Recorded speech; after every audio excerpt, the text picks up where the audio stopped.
નરસિંહ સ્વામી ગોપિયાનંદ સુખ પામી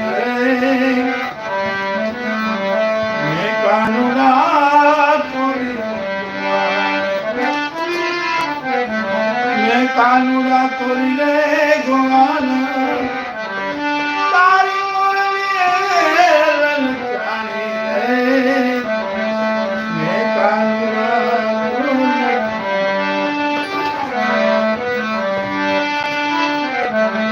કાનુડા તોરી ગોવાન તારી મોરલી લલચાણી રે મેં કાનુડા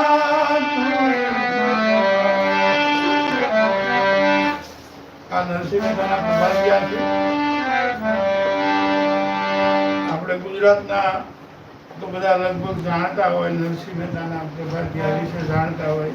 એમાં સત્સંગમાં નરસિંહ મહેતા કેવું સરસ મજાનું કહે છે કે હું કાનુડા તારી ગોવાળન તારી મોરલી લલચાણી.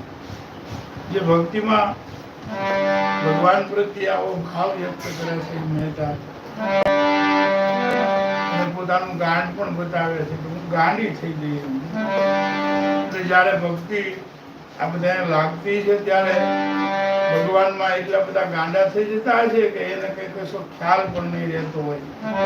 એટલે કે છે ગાંડાની વણજા ગણતા ન આવે પાર જોજો તમે ગાંડાની વણજા. એના પણ પદો છે. એમાં પછી હું પણ નથી, મોટા નથી, અભિમાન નથી, હું કઈક હોશિયાર છું એવું નથી આવતું.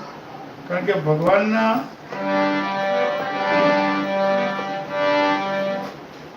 એના ચિત્તમાં, એના અંતરમાં, એના ભગવાનના રૂપમાં જે આ ભક્તો ગાંડા થઈ ગયા એ આવી બધી વાતો ભજન દ્વારા મૂકી અને પાછા ગયા જાય. ખૂબ પદો છે. જેટલા સંતો ભક્તો થયા જેને ભગવાનની ભક્તિ લાગી તેને ભજનો પદો બનાવ્યા છે. જેમ સુરદાસ છે, ઘણા બધા. અને આ બધા પ્રભાતમાં ગવાતા પ્રભાતિયા છે કે મેં કાનુડા તોરી ગોવાળન, પછી જાગો ને બેસુમાણા જાય વાણલા વાયા. આ બધા કે પ્રભાત કયું જાગો એ ભગવાન તમે ઉભા થાવ એવા જાગો. આવી બધી પ્રભાતિયાની વાતો હવે ભજન થતા હોય ત્યારે આપણે બધા જાણીએ. આપણે આ ભારત દેશ ને ગુજરાત પ્રદેશમાં પ્રભાતિયા થાય, ભજન થાય, સમીર જાતમાં ભજન થતા હોય. પછી મોડેથી પછી ધીરે ધીરે સવારે થતા રામગીરી પ્રભાતી ગણાય. એમાં હારમાળા પણ ઢાળમાં ગવાય છે જે રાજારામના ઈ નરસિંહ મહેતાનું છે. પછી હારમાળામાં જ્યારે માંડલિક રાજા આટલી ભક્તિ કરવા છતાં જે 52 કામ ભગવાને ખુદ આવી કર્યા હોવા છતાં પણ એ જુનાગઢના નાગરો, 750 ઘરના નાગરો બધાએ એવો વિરોધ કર્યો કે નરસિંહ મહેતા જે છે તે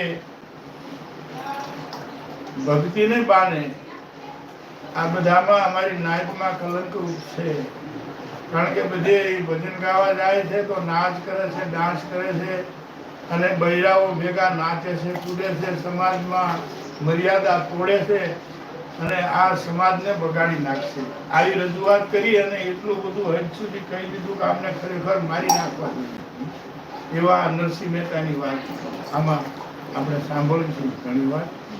એ નરસિંહ મહેતાને પણ આટલી બધી કષ્ટી, ભગવાન આટલા કામ કર્યા હોવા છતાં પણ એને આટલી કષ્ટી આપી છે નાગરોએ, જે જ્ઞાતિએ.